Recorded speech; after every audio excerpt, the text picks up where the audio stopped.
In this video, I want to talk to you about deck framing. We're going to do it right now. I want to start this video off by saying that there's more than one way to build a deck. I'm just going to show you how I built mine, and maybe you can get some ideas for how you could build yours. It all depends on where you live and what your preference is. This is my 4-foot by 8-foot deck.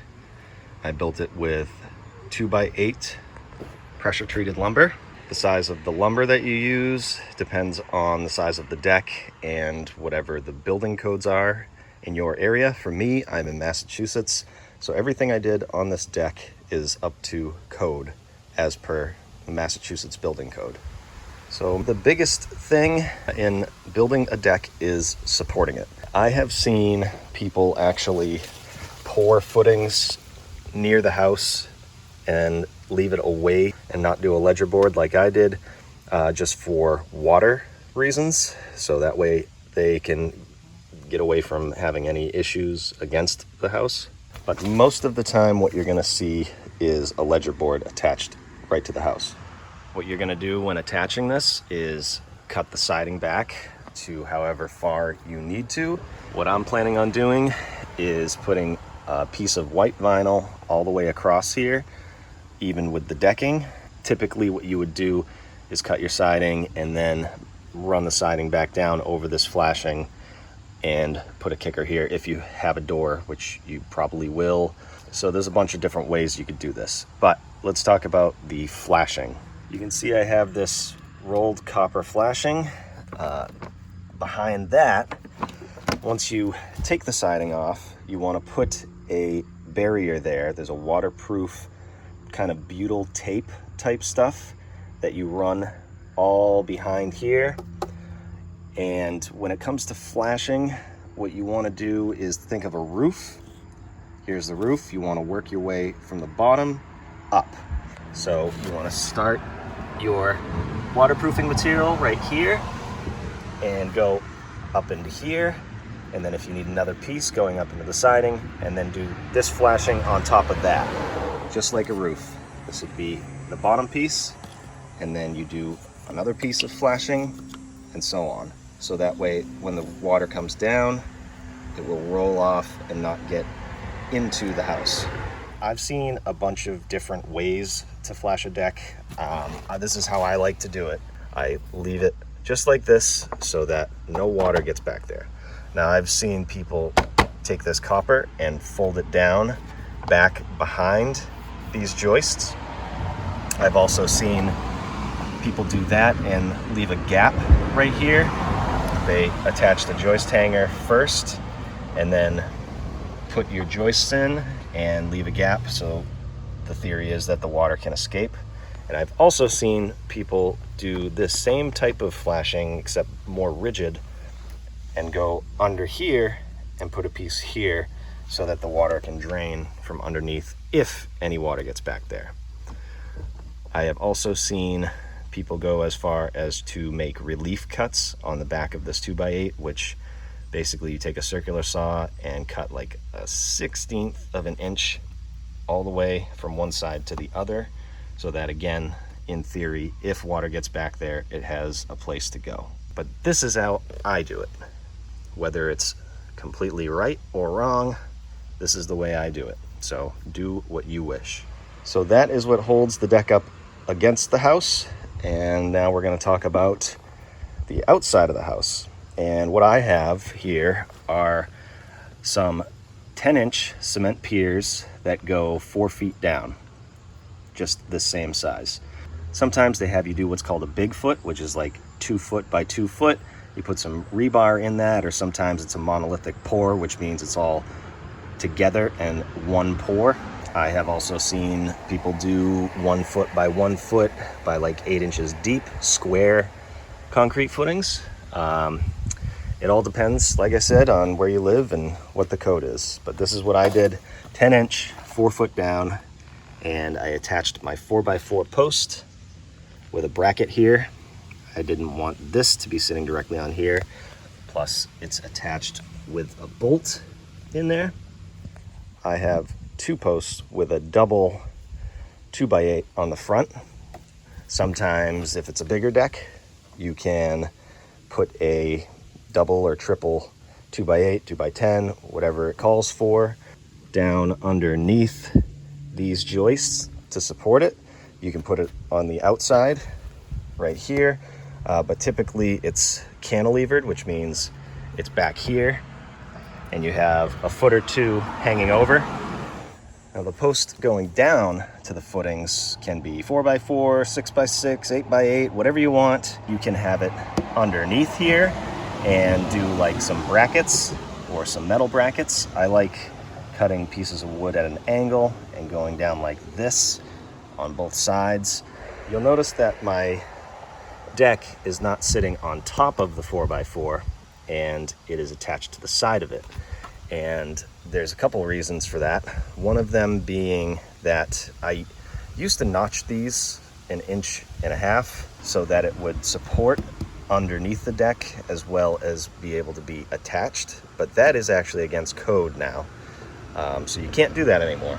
And I have a feeling that might be because these also are used as posts for handrails. So that could definitely weaken the handrail. But either way, attaching on the outside like this or underneath is fine. If you attach underneath, you'll just have to use the proper brackets. I like cutting 4x4 or 6x6, the same as what I'm supporting it with, and supporting it at an angle, attaching those with timber locks, which are big lag screws. And that way, especially if you have a bigger deck, you won't have the thing wobbling around. I have the double 2x8 on the front and on the sides tied together like this. And when you do your ledger, what I like to do is leave it short by this much, and then I can attach these pieces into the ledger. I have my posts. This one serves as a support for the deck, but it will also be for my handrail. And I have another one right here. And these are nailed into place as well as lagged with these massive lag bolts that meet code now. And I added a piece right here for a couple reasons. One of them was to give this extra support and this extra support, but the other reason is because I had to line my 2x8s up with the joists that are in the house. And this is why. This is called a deck tension tie. This basically ties the deck into the house. This goes in, and the same thing as this is on the inside attached to a joist inside of the house. So since my framing worked out where I had 16 inches here, 16 inches was going to be about in the middle of my post. So instead, I put my post in and then I put another piece here. So 16 inches on center is the standard. It used to be 12 inches. Maybe on a bigger deck, you might want to be 12 inches apart, especially if you're using composite material like I'm using for decking. It used to be that if you did 16 inches, this stuff would like warp, but it's much higher quality nowadays. I don't think you have to worry about it too much. Now let's talk about attaching everything in a little more detail. Let me tell you how much I love timber locks or ledger locks. These are giant lags that on the bottom here, they attach into the sill. And then on the top, they attach into either your box joist or your rim joist. And that's gonna hold that in place along with these. So these might not be required everywhere. And I think it might be a little overkill, but I guess I get it. If you've seen any of like the stories on the news where a bunch of kids go out on their deck and they take prom pictures and the deck falls off the house, that's probably why they came up with these. So they are required by code. Something like this. This is one style. Another style goes on the bottom and then a lag attaches into the sill. I like using these ones, but either one of those will work. You can also use these to attach a post like this. And instead of doing that, I like using these big lags right here. Then I have my joist hangers on each side of the joist. And on the front here, I have more ledger locks attaching these two together. The only reason I put them in line with these are, I guess, best practice, because I would say to make it look better, but this is actually going to be covered up with vinyl, which is something to keep in mind. You're going to have to drill out the back of that vinyl in order to sit it flush here with some of these, especially these ones. You can also see some ledger locks back there that hold these into the ledger. By code, I don't actually need railings on this deck because it is under 30 inches from the ground, but I think they're gonna look way better. I'm gonna do vinyl, the vinyl covers for here, or sleeves, and then the vinyl railings.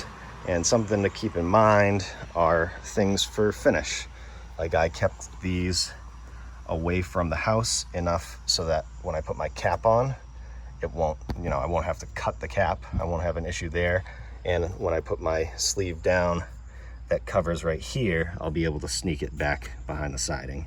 I would recommend not attaching your handrail to the house. I've seen people do 2x4s, 4x4s attached directly to the house, but that just adds another spot where water can build up and cause issues. It's always good to think about that kind of stuff, the finished product, so that you don't run into issues when you go to do your decking or do your handrails.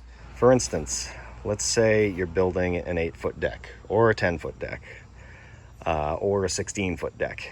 I would make the framing shorter than actual 16-foot, 10-foot, because what you want to do is get your decking in the same size stock, and you don't want to buy 10-foot pieces of decking for an exact 8-foot frame. That'd be a lot of waste. So just be mindful of that when you're measuring. Make it just a little bit shorter so that you'll be all set for buying that stock and you won't have a bunch of wasted material. Here is the best advice I could possibly give you when framing a deck. Make sure everything is level all the way around. Make sure your posts are plumb both ways. Lumber sizes can vary slightly, so put everything even at the top. If it's off on the bottom, it doesn't matter. What's important is that it's all even on the top. Make sure everything is square. Here's a trick for squaring the deck. You can do this before any posts are attached, but this is the same idea. You hold your tape to one end and measure to the other, 88 and 1/8, and then you go to the opposite side and do the same thing, 88 and 1/8. If those two measurements don't match up, then your deck is not square, so you can shift the front of it either way until those measurements are even, and then you know your deck is square. So I hope you enjoyed this video. If nothing else, I hope it gives you some ideas if you're building your own deck. Like I said, there's more than one way to do it, but this is how I did mine. If you enjoyed this video and you want to see more like it, you can click Hereish and Hereish. Check those out. And as always, thanks for watching, and we'll see you on the next one.